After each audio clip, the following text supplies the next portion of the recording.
삶에 행복을 주는 이야기 1월 31일입니다. 오늘 예수님을 만난 그 사람은 무덤 사이에 거처 하였고 이제는 아무도 그를 쇠사슬로도 맬 수 없게 되었다고 성경은 설명합니다. 왜 사람들이 쇠사슬로 매려고 했을까요? 그렇습니다. 그들은 몹시 사나워 아무도 그 길로 지나갈 수 없을 지경이었기 때문입니다. 그래서 마을 사람들이 쇠사슬로 메어 놓으려고 했지만 쇠사슬을 끊고 고랑을 깨뜨려 더 이상 마을 사람들은 그를 감당할 수가 없었습니다. 뿐만 아니라 밤낮 무덤 사이에서나 산에서나 늘 소리 지르며 돌로 자기의 몸을 해치고 있어서 마을 사람들에게는 공포 그 자체였습니다. 그 사람들이 그렇게 됐던 이유는 귀신 들린 자였기 때문입니다. 21년도 아동학대로 숨지게 한 부부가 검찰에 붙잡혔습니다. 이 부부는 10살 조카의 팔과 발을 끈으로 묶은 뒤 욕조에 물을 받아 머리와 다리를 붙잡고 물속에 집어 넣었답니다.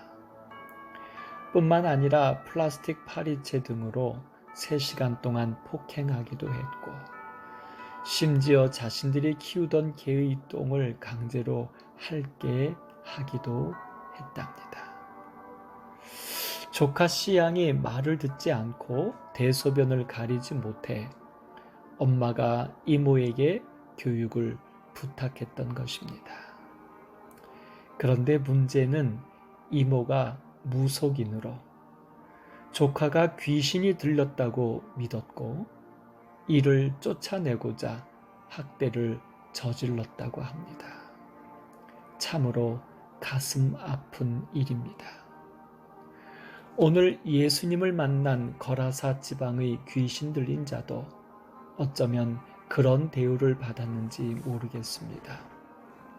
적어도 그를 결박하여 놓으려고 쇠사슬과 고랑을 채웠던 것은 분명합니다.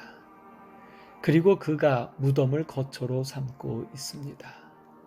귀신 들려 온전치 않은 정신이기에 그럴 수도 있습니다. 그러나 예수님께서 고쳐주시고는 가족에게로 가라고 하신 말씀을 보면 가족들이 그를 돌보지도 않았던 것 사실입니다. 그러나 그렇게 한다고 귀신이 나가는 것도 아닙니다. 더불어 귀신에 들린 그 사람은 늘 소리를 지르며 돌로 자기의 몸을 해치는 극단적인 위험한 삶을 살고 있었습니다. 그를 향하여 무서워하는 마음만 없다면 참으로 불쌍한 사람일 뿐입니다. 그렇습니다. 죄인들은 사실 정도의 차이가 있을 뿐이지 모두 불쌍한 면들이 있습니다. 사사기서에는 그때에는 이스라엘의 왕이 없었으므로 사람마다 자기 소견에 옳은 대로 행하였다는 표현이 나옵니다. 사도 바울은 자신을 곤고한 사람이라고 측은해 하는데 그 이유는 자신이 죄 아래 팔려 죄의 노예가 되었다고 고백합니다. 죄인들은 모두 귀신 들린 자와 같습니다. 나름의 연약함과 혹은 욕심 또는 환경과 관계 등 어떤 것에 얽매이거나 버림을 받고 있기 때문입니다. 또한 왕이 없다면 우리는 자기 자신에게 또 얽매이기도 합니다. 그러나 염려하지 마십시오. 쇠사슬도 그 어떤 누구도 우리를 메어 놓을 수는 없습니다. 바로 예수님은 기필코 우리를 찾아오시기 때문입니다.